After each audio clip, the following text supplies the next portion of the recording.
And here we are. Welcome to NHL Puck Props on Friday, Black Friday. We got 14-year NHL veteran Carlo Colaiacovo here.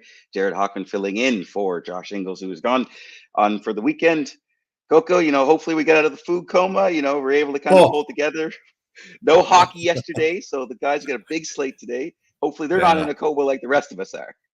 Yeah. Well, I remember on days like today when I played that you always use the first period to get your legs under you a little bit and get into the game. And we'll wonder how much we'll see of that in the afternoon games today because there's quite a few of them today.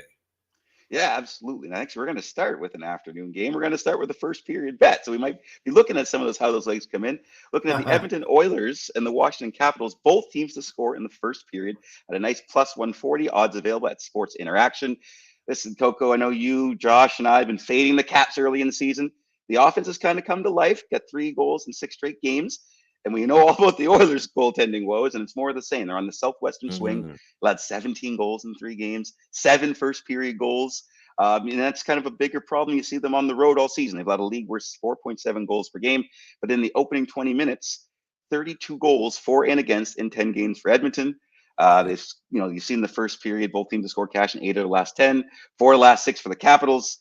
You mentioned how, sometimes you got to get your legs under you. How does that kind of affect, your ability to play defense and, not keep this from getting wide open right away? Well, I think Edmonton needs more than legs. They need their brains to work because clearly the way they're playing hockey right now is very, very questionable with some of the decisions that they're making, especially on the defensive end. And I think when you look at this prop that we're focusing on both teams to score, I think it's pretty safe to say we can expect a Washington goal in the first period because of how bad the Edmonton Oilers have started in their recent games.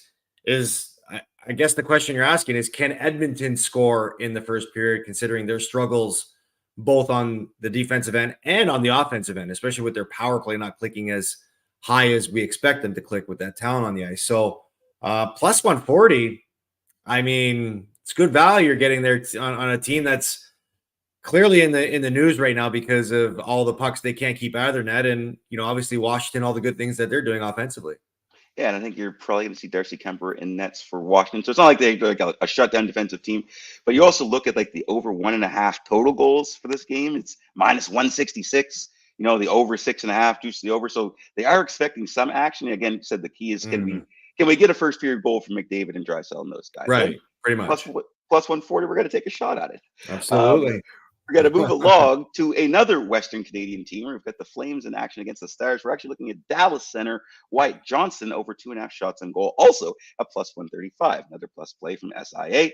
Listen, he's built upon his impressive rookie years. He's got his points per game increase. He's averaging more than half a shot better than he did last year. And he's not on the top power play unit, but he's kind of got that nice spot on the second spot where he is the trigger man. He leads that line in power play shot attempts per 60. He's second on the team overall in power play shot attempts per 60. And they welcome in a Calgary team that's suddenly kind of gotten leaky on defense. Carlo, they allow 34 shots per game over his last 2 weeks, taking on more than 4 penalties a game. Listen, Johnson's topped this number in 5 straight games. He's second on the team in shots in that span. Yet he's got a plus 135 price. And you look at Jason Robertson's at minus 155, Tyler Seguin plus 110, Rupe Hintz, who I think only has like 8 shots in his last 5 games, he's minus 105. So I'm thinking Mhm. here, value play on a guy that's hot, but also like, what do you see at Calgary that thinks he can kind of get in those advantageous positions to get more pucks on net? Well, I like the words you just used a lot of value, right? You like the value play here because it is a Calgary team that, let's be honest, not playing up to expectations, starting to play a little better now. Because Huberto's starting to get on a little bit of a point streak, and that's important to them, and they're getting pretty good goaltending. But they find themselves giving up a lot of shots. I don't know what it is about the system that they play. And for Wyatt Johnson, like he's a surprisingly quiet name in Dallas when you listed off all the star players that are there that you expect to lead the way. I mean, Pavelski, Hintz, Robertson, Matt Duchene, that was a signing through the offseason, Sagan, Ben, who are the big guys that lead their power play. Well, Wyatt Johnson's quietly moving along there. He's fourth in their team in scoring. And a big reason to that is because he's probably taking advantage of the opportunity playing high in the lineup, not getting first line power play time, but understanding that if he's going to play with those guys, he's got to find a way to either produce or find a way to create things offensively. And all those stat numbers that you just showed are definitely something coaches look at and saying, we got to get this guy on the ice more. Yeah, and you said you've seen his ice time kind of increase. And kind of Dallas, they've been tinkering with the lines there, Peter DeBoer, but they kind of run the top nine even. So they've been mixing and matching. I think they got Ben and Johnson there, and then Pavelski's, I think, on the second line with Sagan and Robertson and Hintz back together. So a lot of chances to, again, go after that Calgary. He's on a heater. Let's stay hot. We like heaters. Exactly. And speaking of heaters, it's going to lead us into our third pick, which is the Avalanche and Wild. And we're looking at one of the hottest guys in the league, Valeri Nichushkin, over 0.5 power play points at says plus 100. It's actually plus 230, available at SIA. Listen, he said he's on a heater right now. He's got a 5-game goal streak. He's got 9 points overall in those 5 games, and he's got a power play point in 4 of them. So it's no shock that this guy, he's maybe one of the hottest forwards there is. It's come as the Avalanche become white hot. They've averaged almost 5.5 goals a game in that span. Man advantage is cashed in 6 times. And I love this price, for him to be in an Avs power play goal. You're facing a Wild team. They have the NHL's worst penalty kill. They also talking about sluggish starts. They've had a 5-day layoff. They haven't played since the 19th.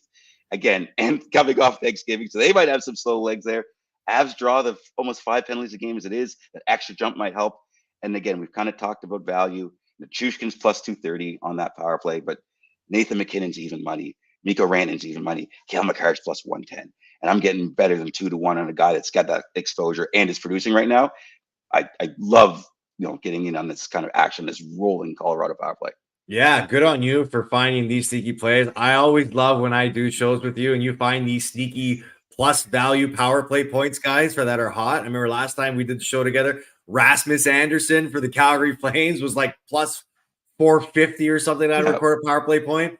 So sneaky good play here for a team that's clicking on all cylinders right now. I think last game against the Vancouver Canucks was obviously a big test for the Canucks to see where they stand against some of the league heavyweights. And clearly Colorado basically said, all right, welcome to the club, but you're not ready to be here yet, as they took it to them. And so, and Nichushkin's been a nice little spark plug for them, right? Lekkonen's suffered an injury. He's been out for a while. They needed a guy to step in and fill his role in the top line PP, and he's done it nicely. And if anything, he's done it very productively as well, too. So amazing value you're getting here for a guy playing on the top line PP unit with that type of talent. Against the Minnesota team, you highlighted it best. This is where I'm focusing a lot of my attention today is finding the teams that were in Europe playing over the weekend last week, having their first games back, getting off to sluggish starts in their first games back. Yeah, so you can maybe even look at Colorado first period money line as well. A little bit of early action. I see Poe in the chat all over Nichushkin shots on goal, laddering again, and anytime goal and assist props. Like you said, he's on that first line. So he plays with McKinnon and Rantanen at even strength. He plays with the power play. The chem is there. They're going to jump all over the Wild. That's it. That's our 3 plays for today. We're going to recap those again. We're starting off with the Oilers Capitals, both teams to score at plus 140. Flame Stars Wyatt Johnson over 2.5 shots on goal plus 135, and then the red hot Valeri Nichushkin over 1.5 0.5 power play points at plus 230. All available at Sports Interaction. Happy Black Friday, happy long weekend to our American friends. I'm Jared Hockman. It's Carlo Colaiacovo. Coco, send us out. Hey, Black Friday is the day for deals. We gave you some amazing deals with value right now with all this plus money. So let's break the bankroll today. Let's get it.